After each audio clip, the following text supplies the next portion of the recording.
it. Okay, so I'd like to introduce you all, those of you who haven't met Paul Perry before. He is the Queensland rep for MAANZ. He's an incredibly accomplished mosaic artist, mentor, all-round fabulous guy who has done amazing work in the community, and I think you will discover as we enjoy tonight. If there's any questions, there's a little side chat bar that you can type them into, and we might talk about those at the end. And I'll let you get started, Paul. Thank you. Cool. Terrific to see people, some new ones that I haven't seen before. Great to see you, Mark. My suggestion is that we just mute ourselves while I do the presentation, and then if you've got any questions, just put them into the I can help do that chat. after. Or I can do it now. Yeah, and then just put your questions into the chat or your comments into the chat, and then Catherine will sort of run through them at the end. I'm going to share my screen with you. It'll take a tick or two to do it. That should be running. I hope you can see that now.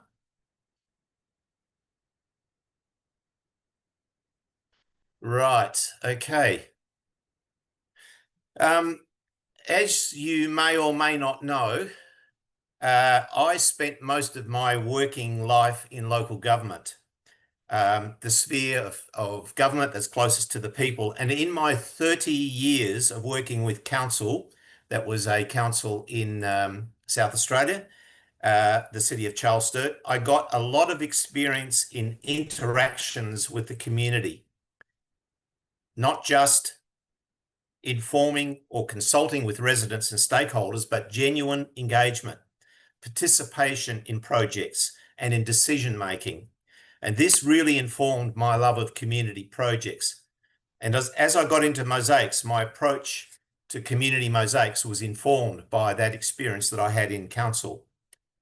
So my experience in council also helped me appreciate the value of public art as a community development tool. But as well as that, it really showed me the importance of community input into the development of good public art. So it's two sides of the coin, I suppose. This presentation, which I'm going to give you tonight, is a presentation that I gave to the CMA2 group in America earlier this month, and it reflects the engagements that I've taken in the my approach to community art here in Australia.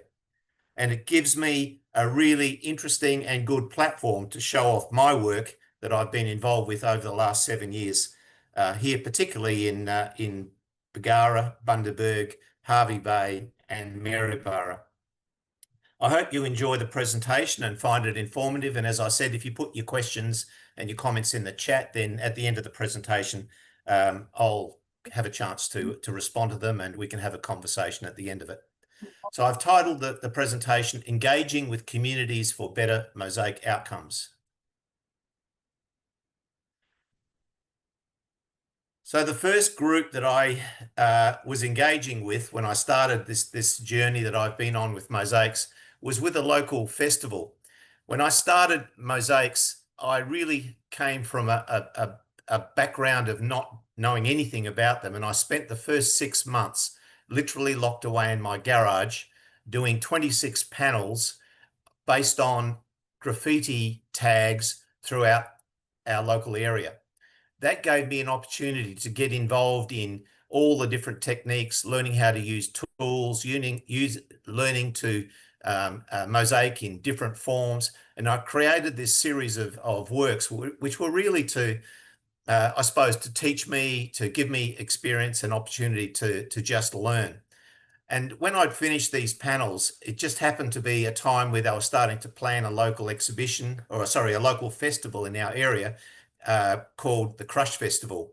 I live in Bundaberg, which is a sugarcane area, and the Crush Festival really celebrated that idea of the crush, which comes once a year. And in conversations with the festival organizer, I engaged with that festival and decided to create an exhibition of my works. And because they were graffiti, what better place to have that exhibition than in a toilet block? And so we created this exhibition. It was called Flushed Out, Street Art Meets Mosaics, and it was held in a toilet block.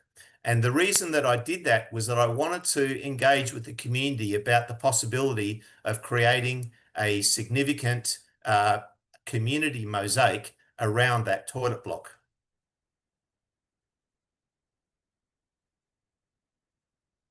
So I started doing workshops in the park while that exhibition was on. So we were engaging with the local residents, the people who were coming through, and the project there that's in the picture is a project that I did with the school and a couple of other people who were keen to get involved. And we had literally 60 or 70 people came through in a weekend to get a bit of a taste of mosaics. And we made a series of these little turtles, and these turtles ended up being put right around the right along the pathway for about 6 or 7 kilometers. In fact, at the end of this festival, we had 60 little turtles which now dot the walkways along the coast at Bargara. So it was really about engaging with the community, engaging with local people who had no knowledge of mosaics, who were really interested, and we were using crockery, we were using tiles, we were using anything that we could get. It was really about just giving the locals an opportunity to taste, to crack a few plates, to stick a few things together, and to create a series of turtles, as it turned out, which became now emblematic of the pathway when you walk from Bargara to Burnett Heads. And the reason that turtles is so important up where we are is that we are one of the beaches where the endangered loggerhead turtle comes and lays its eggs.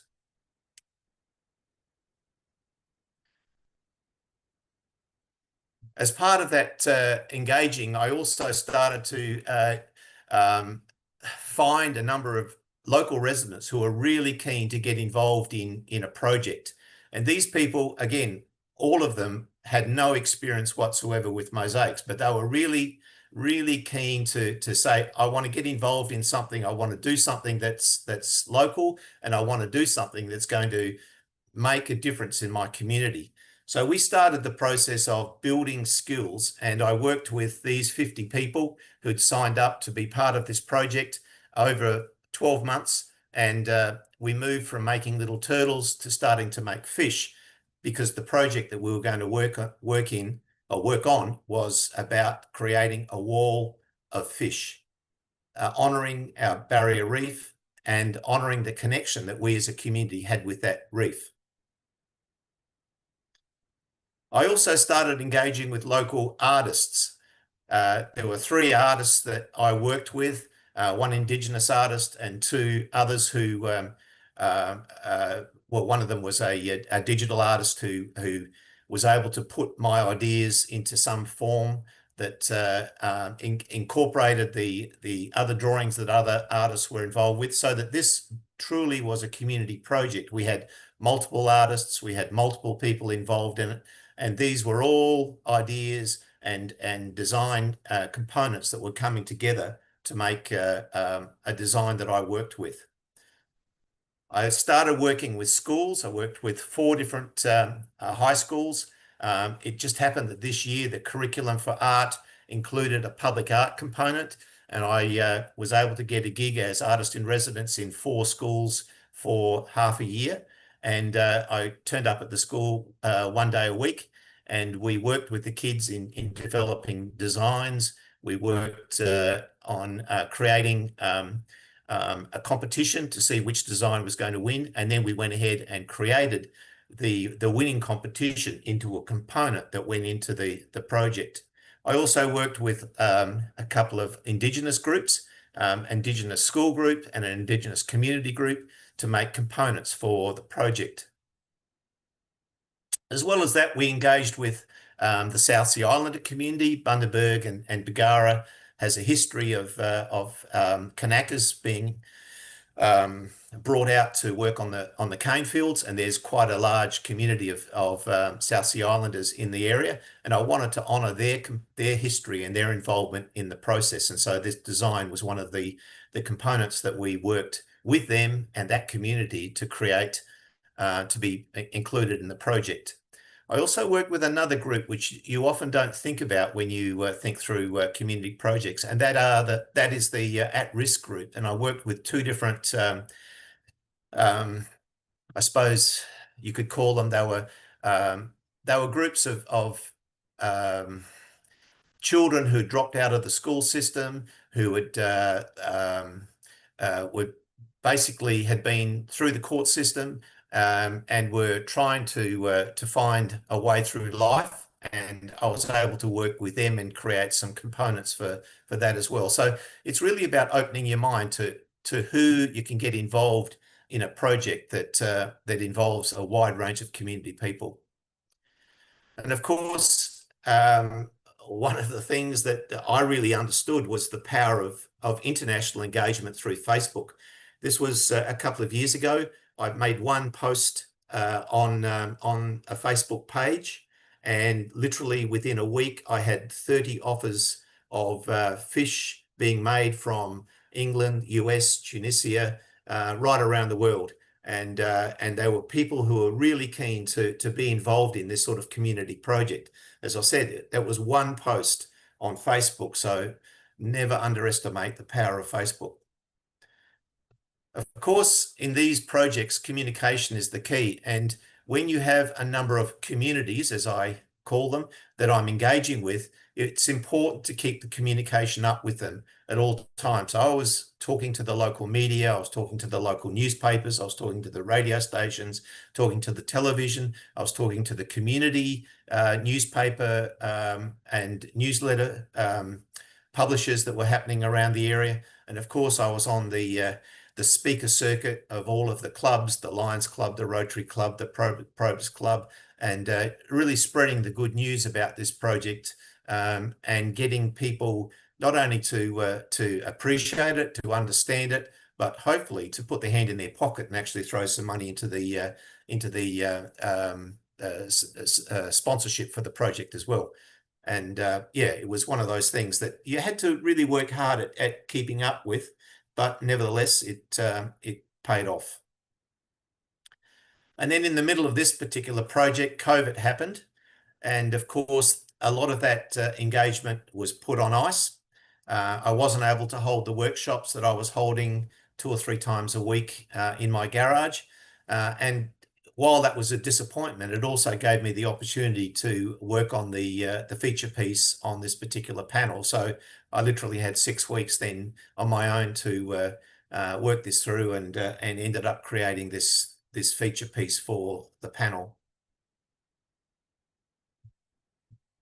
Often, as in this project's, as it was in this project, often you're dealing with council as well. And as if Tani's online, some of the experiences that people have in dealing with councils is that it's not an easy thing. And it was important from my perspective, both having worked in council and also working with council, that I actually got to engage with the elected members as well as the staff. And a couple of the workshops that I've got here are both our local council member and also our local arts representative on the council coming and participating in the workshops. I couldn't get them to come during the day, so I put on snip and sip sessions with plenty of wine provided for them to come along in the evenings and get engaged, do some snipping while they were sipping on their wine, and really participate in the project. And it really changed the tune of a couple of their attitudes to a project like this. I've thrown a couple of the other photos in here so that you can see the process that I had to work through to curate all of the pieces that came in from all over Australia, all over the world, and the ones that we made in the workshop to put together to make the panels. I worked with 2 more artists in creating in curating the pieces on a background of a reef drawing, I suppose it was. One of the artists created the reef drawing. Another one just worked with me for a couple of days in literally curating the fish, working out how they should fit together, both from a color perspective, also from a species perspective, and just generally from a good compositional perspective.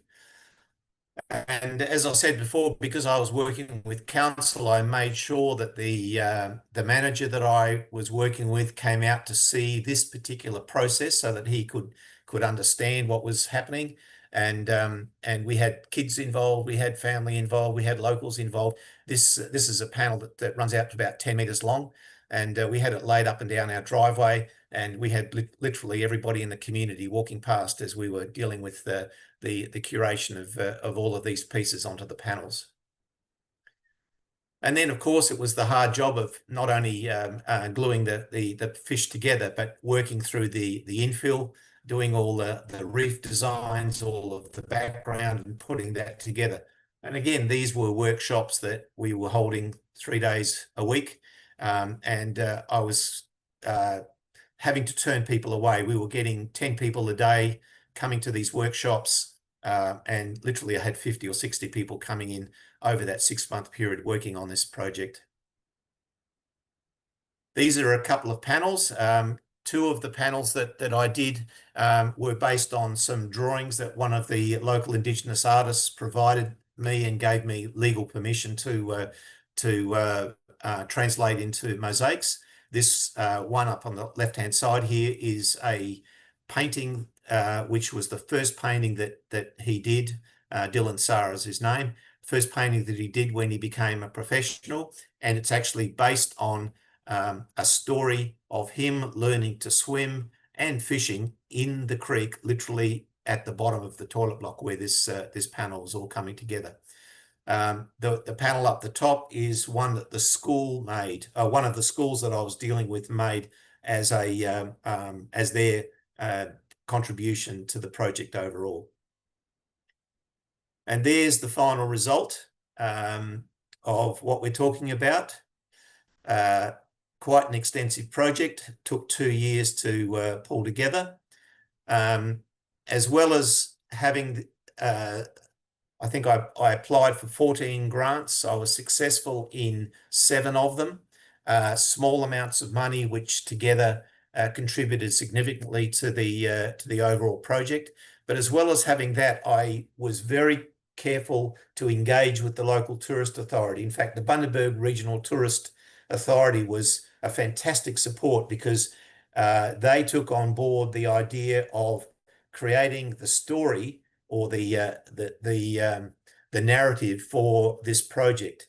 So there is a website set up with all of the imagery and all of the stories behind every individual panel and every individual fish that was made for the project.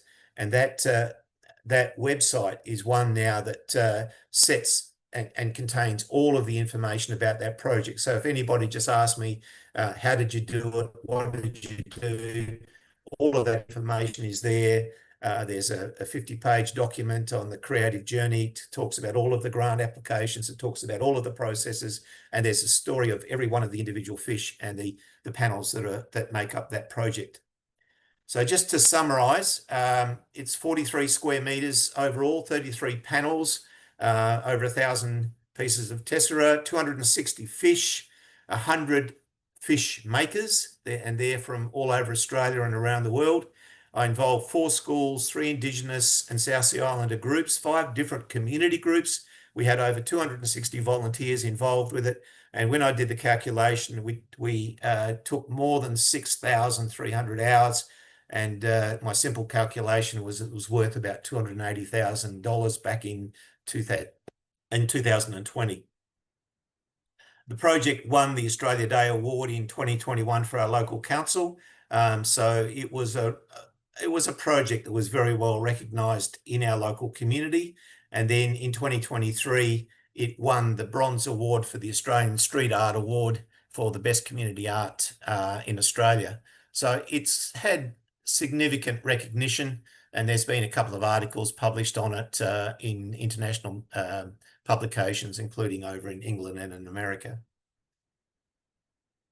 As well as engaging with the local community, I've had a very strong relationship with our local Tarablang Bunda mob.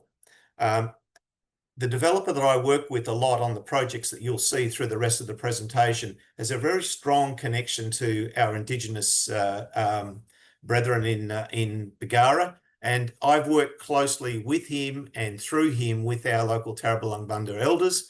And one of the projects that we got started with about 5 years ago was the creation of a yarning circle.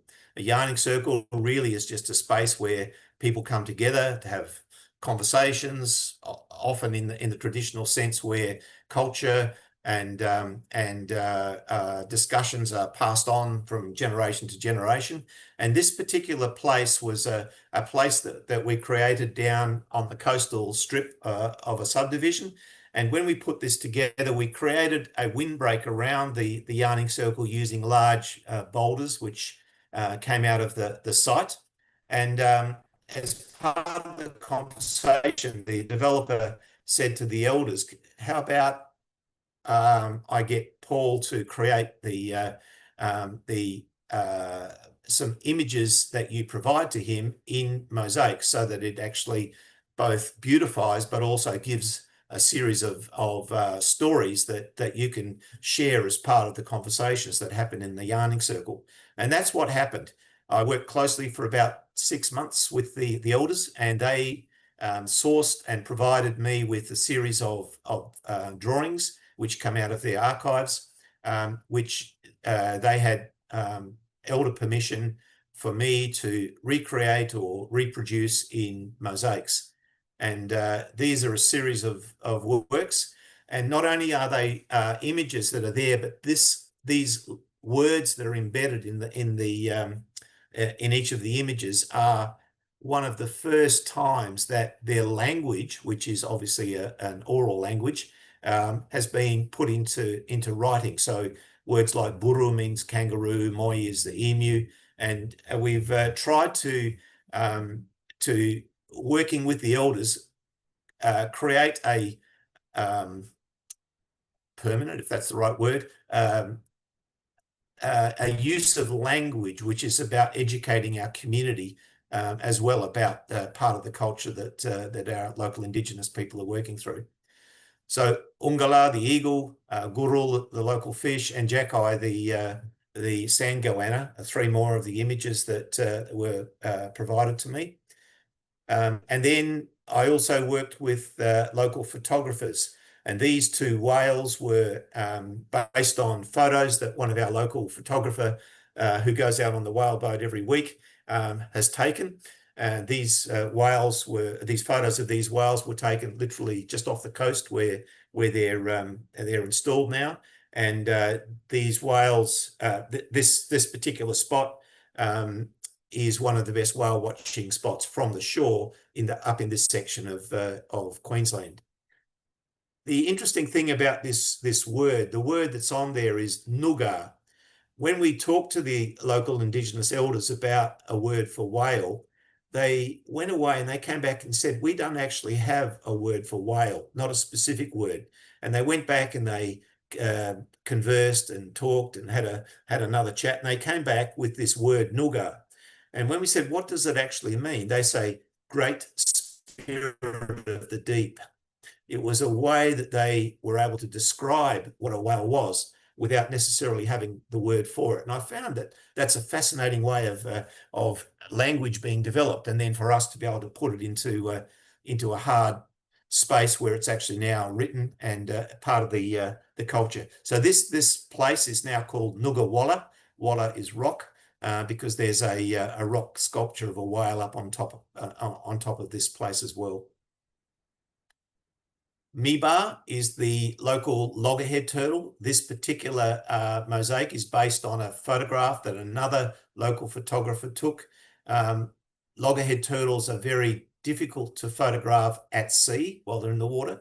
If you research loggerhead turtles, you'll find most of the photographs are when they're up on the beach, because of course they're very cumbersome, lumbering along the beach as they're laying their eggs. but once they get into the water, they're very shy, unlike the green turtle, which is very gregarious and loves to connect with people. The loggerhead disappears as soon as it gets in the water.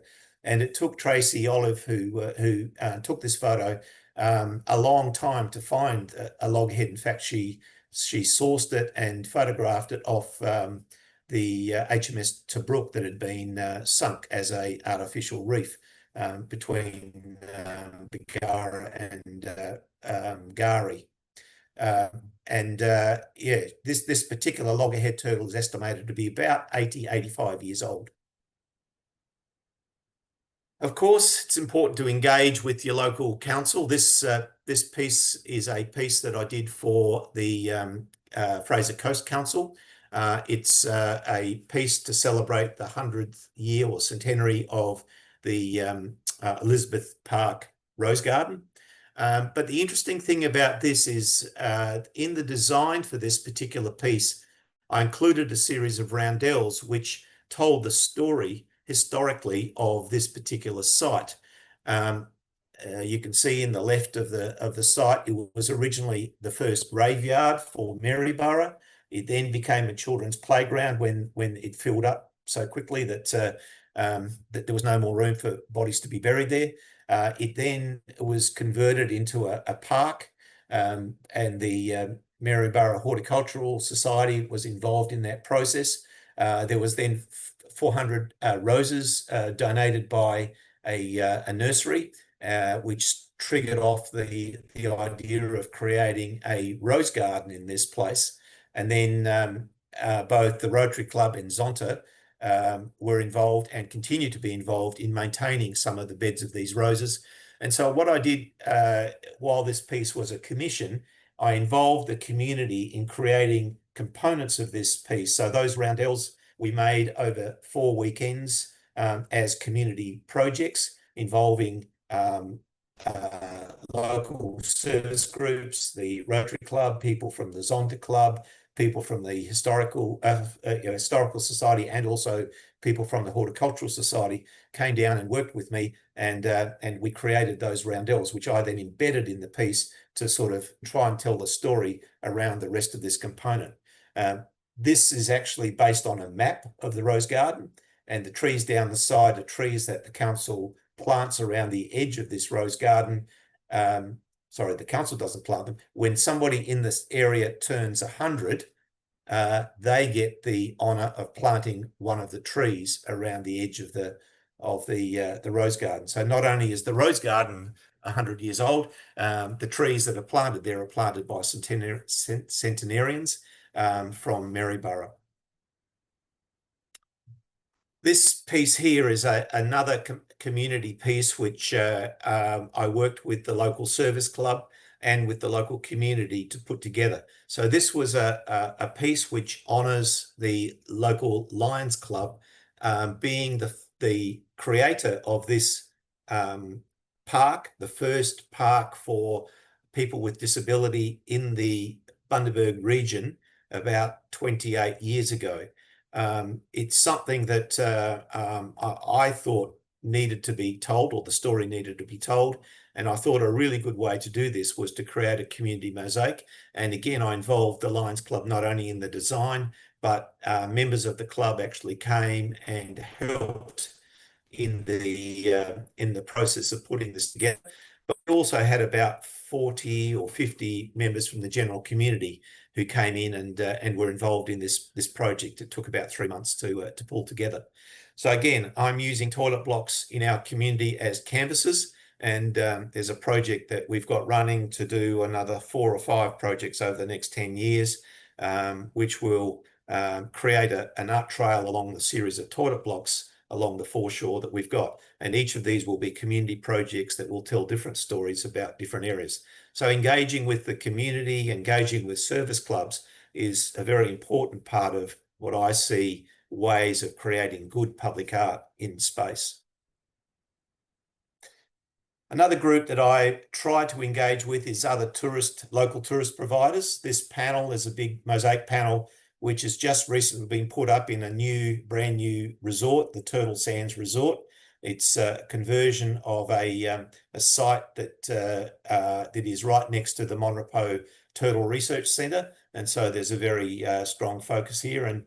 And Catherine, I know you might not know this, but one of these pieces in here is one of your contributions to the original Milby project. The other group that I have worked with a lot is not-for-profit groups.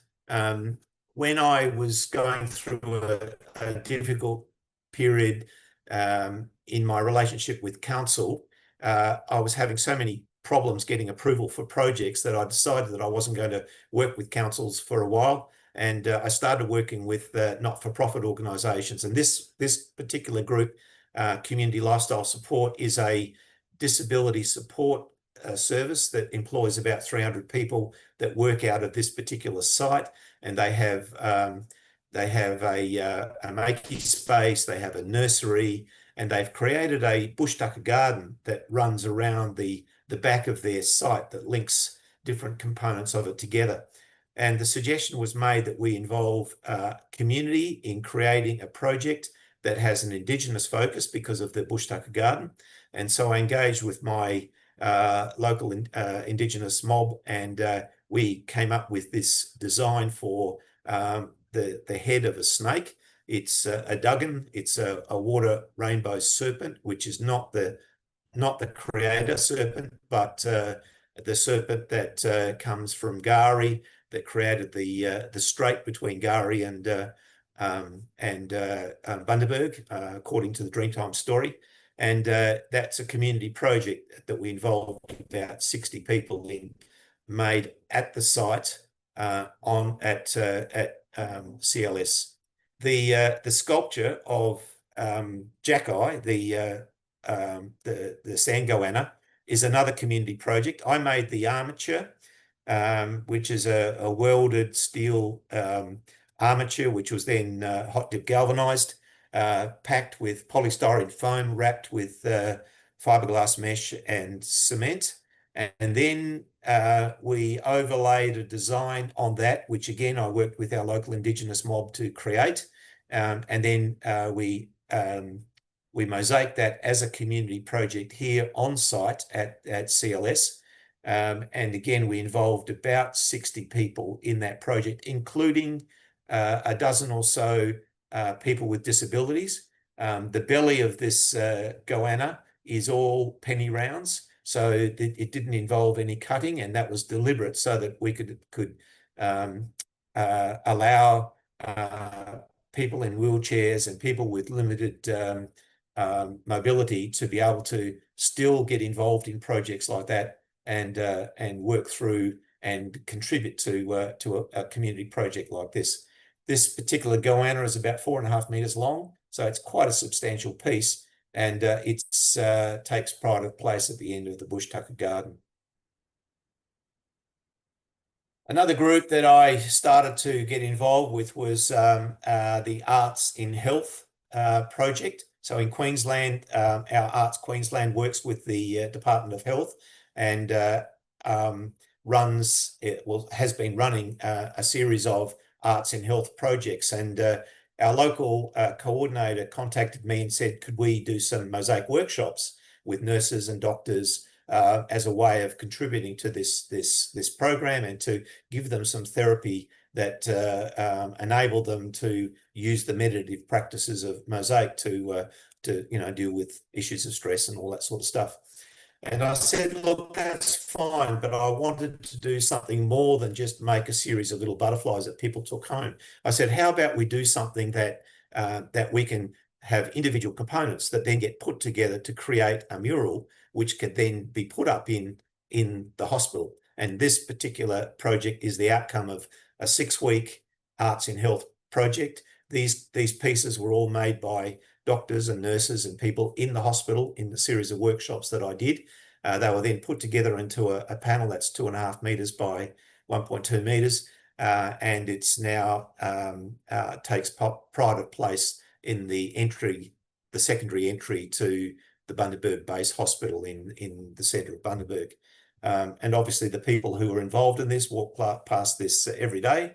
and they feel pretty chuffed about the fact that they contributed to the aesthetics of their local hospital, as well as feeling pretty good about making the project. I worked with a number of councils, and this series of works is a series of in-footpath mosaics that are installed out the front of the Maryborough Town Hall, both telling stories of historical issues in Maryborough. They're projects that are there. So while I live in Bundaberg, this is the council next door. They actually approached me about doing some work. So it's been nice to work with them now. This is about the 6th project that I've done with them. And it's good that they keep coming back and asking me to do some more work. This project's also in Fraser Coast. This one here, I can't even remember Kay's name. I've got so much on my mind. Kay's been getting a group of community people together, and I've been working with her and mentoring her and the other people to do some repairs to an old mosaic sculpture project that's in Hervey Bay. We did the first section, which is on the flat of the floor last year, and this year they're now working on the section at the top, and we're hoping over the next month that will be finished and we'll be able to finish off this project. So again, it's engaging with local government authorities and with local communities, and in this particular case we worked with local neighbourhood centres where the community activities, the community mosaicing project was undertaken in a local community centre involving people from that local community. Of course, I've been doing commission work as well during all of this time, and one of the my key supporters has been a local land developer, and I've been working with him and with our local Tarabulung Bunda mob to create works that have now left a legacy of art trails running through his subdivision. So this is a series of works which basically are used to both educate people about local species, but also to tell the story. Oria on this big rock here means welcome, and it's really just that reinforcement of our local Indigenous language in welcoming people to this area. The 2 dragonflies down the bottom, the gamama, are both species which are endemic to the big wetland that this art trail goes around. And interestingly, when I was installing that particular piece on that boulder, we had both of those dragonfly species come down and sit on the rock and watch what was going on. It was fascinating to see. Here's another 4 of the works that are around the wetlands. Again, these are all creatures that are in the wetlands themselves. Jackeye, the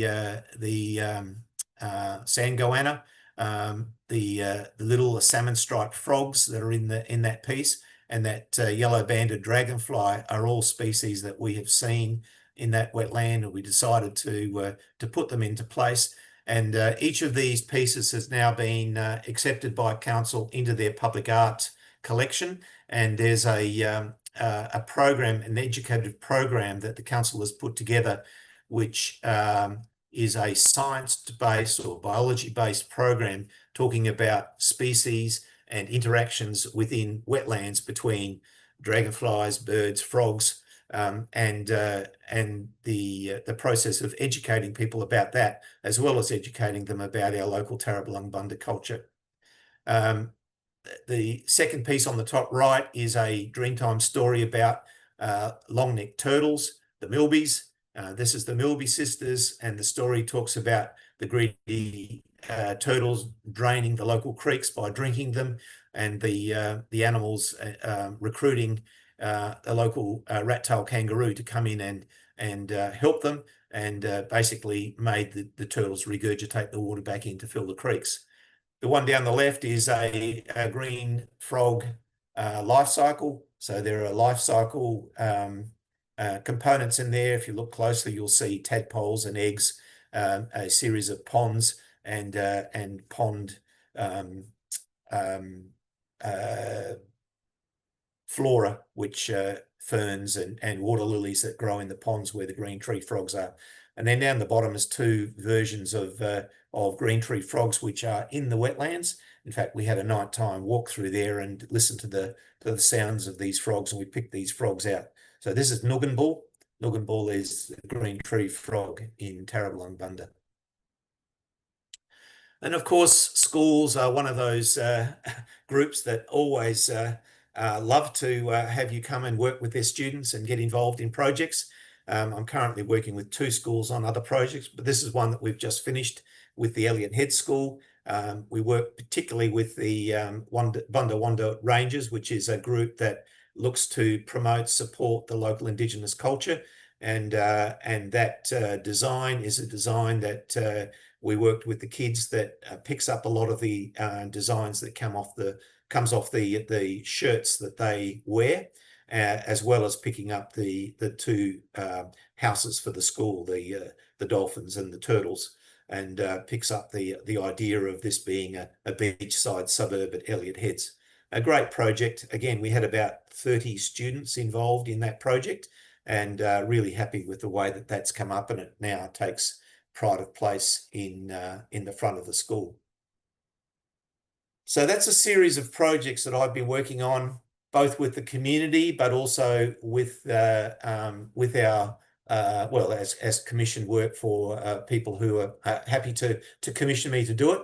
But mainly this presentation was about trying to give you an idea of all of the different communities that you can engage with when you're trying to develop mosaics and promote mosaics in an area.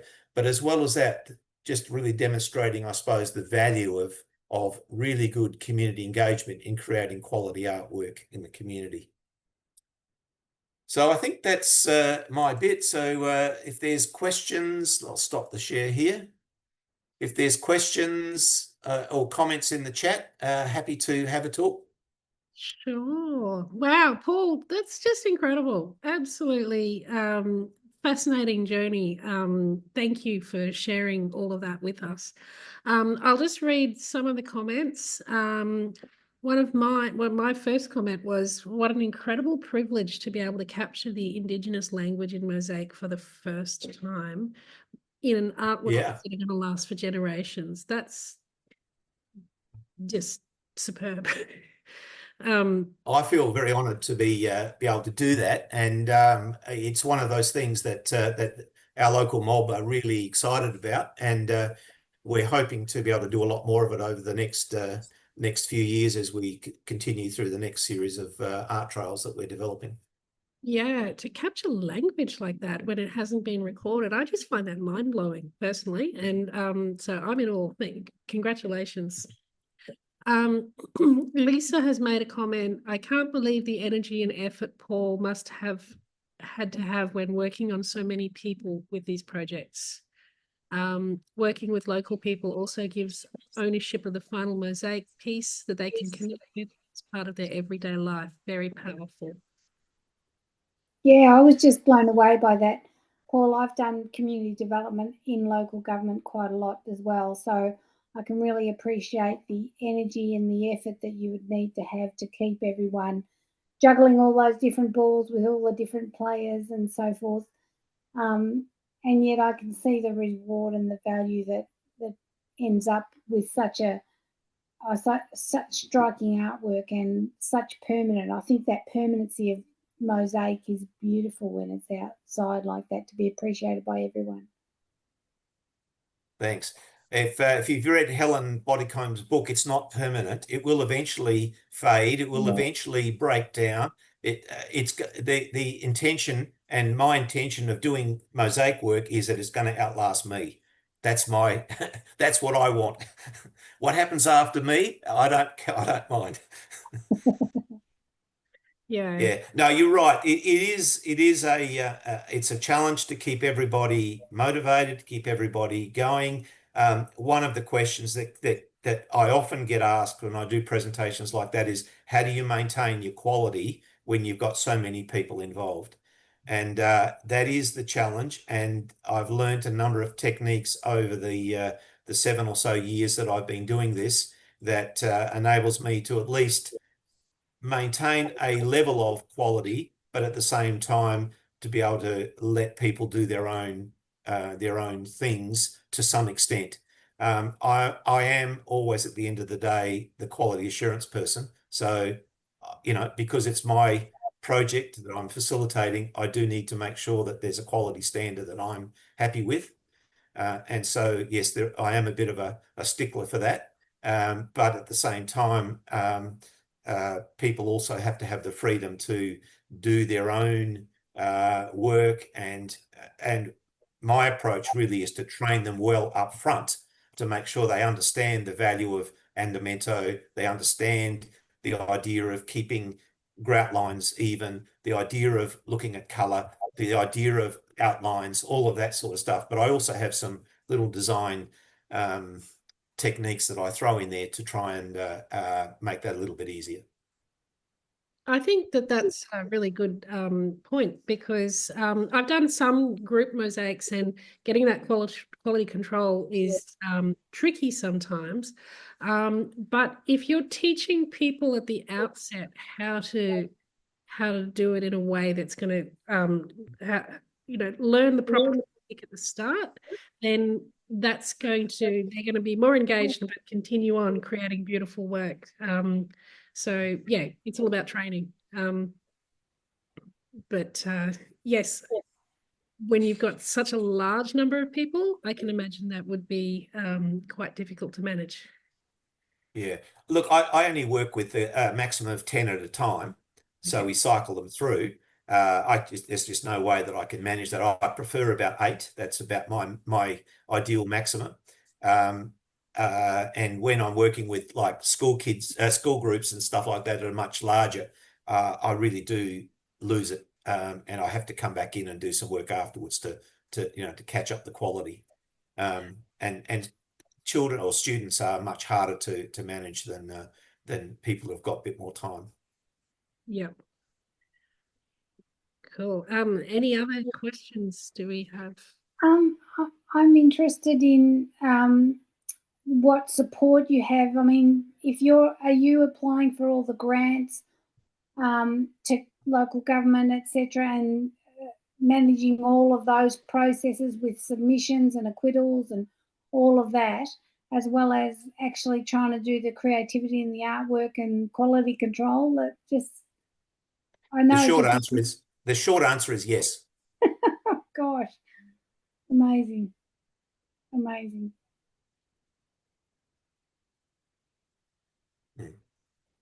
Okay. Yeah, look, it is difficult, and like that project that I talked about, the big one, the toilet block, I was running 7 spreadsheets at all times, right through from the beginning, trying to keep a hold of everything, because every contributor, every fish had a story. It had a name, it had a person, and that story had to be recorded and linked together, and had to end up being documented through the website. So that all had to be managed. Every person that made a fish had a cost, had a time, so I had to record all of the hours that they put in there, because that was all part of the acquittal process that needed to go back. I had to document every one of those. Every time anybody came to do a workshop, it was all recorded, it was all documented, it was all added up. That's how I got all the numbers. That's how it's all in. All of the documents are all there. So yes, there was as I said, we were running 7 spreadsheets. Well done. Wow. 7 spreadsheets just makes my head does my head in. But yeah, absolutely amazing. What is the comment I'd like to make is just about the storytelling aspect to everything that you do.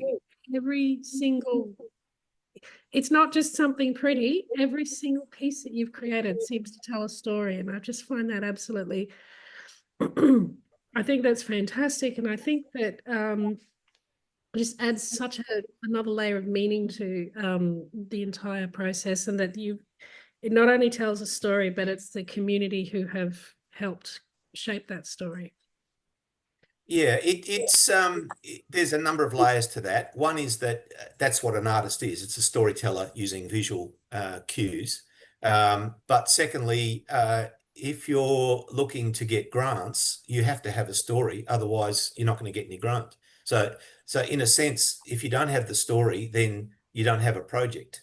And so there is this sort of melding together that needs to happen. And sometimes you want to make something because it's going to be beautiful, but you know that if you're going to get the support of the council, the support of grant organisations and stuff like that, you've got to have a story that supports that project, so that it's sort of like it cuts both ways. And at the end of the day, when you're developing it, the story also develops in your head. I'll give you a clue. Let's just go back. I'll share the screen and I'll share.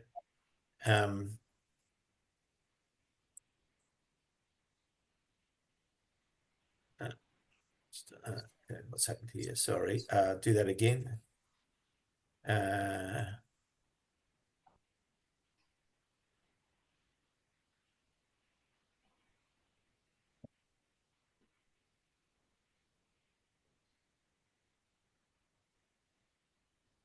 me go to this particular project here. Okay. If you look at that, there's a couple of things I want to point out. One, we talked about individual contributions. You look at every one of those sunflowers and you'll see that it's actually made differently. You can see it has different techniques. That's because I gave people the freedom to make the flower however they wanted to. But I gave them a rule. I said, if you start with one petal of a flower in a particular style, then it has to continue for that entire flower to be finished. So every petal around one flower is the same style, even though everyone is a different style. You know what I mean? So that was even the purple one down here, the same thing. That's deliberate.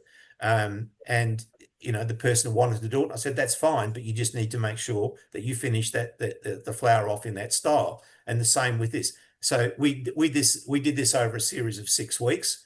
And when people came back, someone else would come in and continue working on this flower, but they had to work in the style that the first person started in.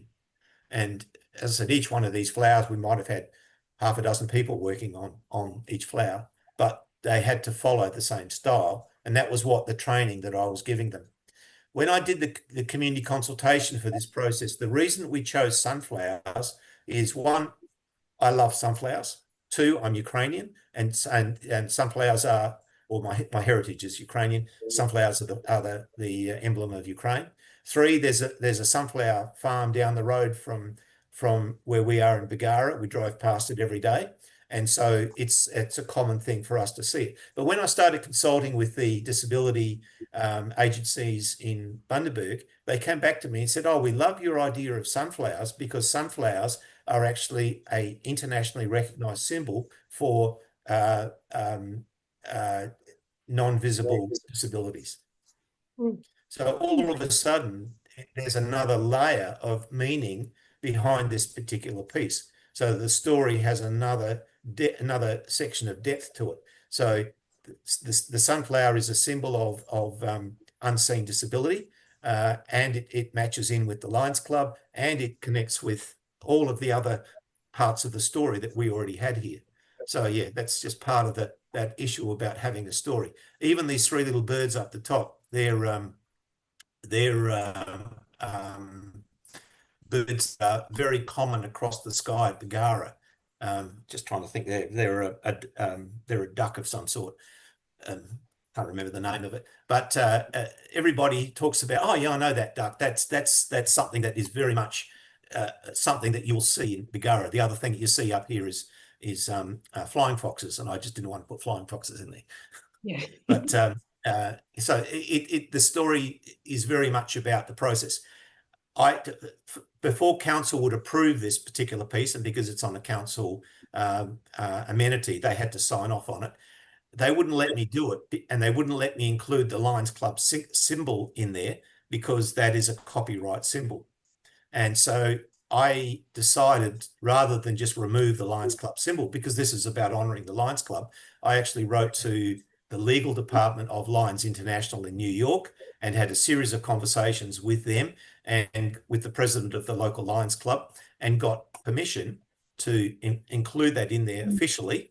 And the only way that they would give that to me is if we included some form of identifying the fact that this was the Bargara Lions Club. And the way that I did that was include that sign, or that particular sign there underneath the Lions Club symbol as an artistic way of meeting their requirements. Wow, it's so well put together, because you've got the energy of the sunflowers and the cohesiveness, despite the different petal patterns of each one, but it is very cohesive. And then the positioning of the wheelchair, like there's energy in that too. There's calm with the sky and the birds. And the angle that you put the lion sign is very clever. I think it's amazing. Yeah. And so it is really stories behind the stories that tell a story. And this was really, there's another element to this, and that is that the council has been, councils generally, I think, but certainly our council has been removing the identity of community groups from its public parks. Like there used to be Lions parks everywhere, Rotary parks everywhere. Now, with all the corporate signage policies, the council's removing those signs, and it's now just called the name of the park. And I just wanted to counteract that in a bit of a sort of a protest way, to say this is a park that was developed by, created by, and maintained by the Lions Club for 25 years. At least honour that. And this is my way of doing it. Wow, it's really interesting that they've gone down that path, which is quite sad, really. Yeah. Paul, do you use all new materials when you do these pieces? I'm assuming because of the scale, you'd be, purchasing materials for tesserae and things. Generally, I do. Although you'll notice there are some crockery pieces, but I have to be very careful because it's public art. I have to be very careful in terms of any sharp edges. Everything is ground. It's all worked over, and I find that when I'm working with a community, that the easiest way to maintain quality and make it relatively easy is to use new tiles. But I just use ceramic tiles. Anything that's on the floor is a Vitra floor tile. Anything that's on the wall is a mix of Vitra and Johnson's, and anything else that I can salvage. Oh, lovely. Just that storytelling element is interesting. Down here in Melbourne, like way before COVID, back in 2015, I set up a Facebook community page just to connect people up, which we had explode when COVID came along. And it's interesting now, there are people there that know that I do mosaics and actually approach me to say if I have a piece that I can use in what I'm doing. And so when you talk about that storytelling, there's many things that I've done, whereas I can say, oh, that flower was from a plate that was given to me by someone, blah, blah, blah. So there's always different ways that stories come out. Obviously, yours are much more relevant to the environment and to nature and what you're working in. But yeah, I love that storytelling element. Well, in that fish in the toilet block, the first one with all the fish on it, there are a number of fish that have been made by people using crockery that they have had passed down from their great-great-grandmother. They don't want it, but they are happy to use it in a project like this, have it put onto a wall, and that they have now included that in the storytelling that's actually recorded on the website, that is an honour for their great-grandmother in that particular role. So yes, it's the same thing. Lovely.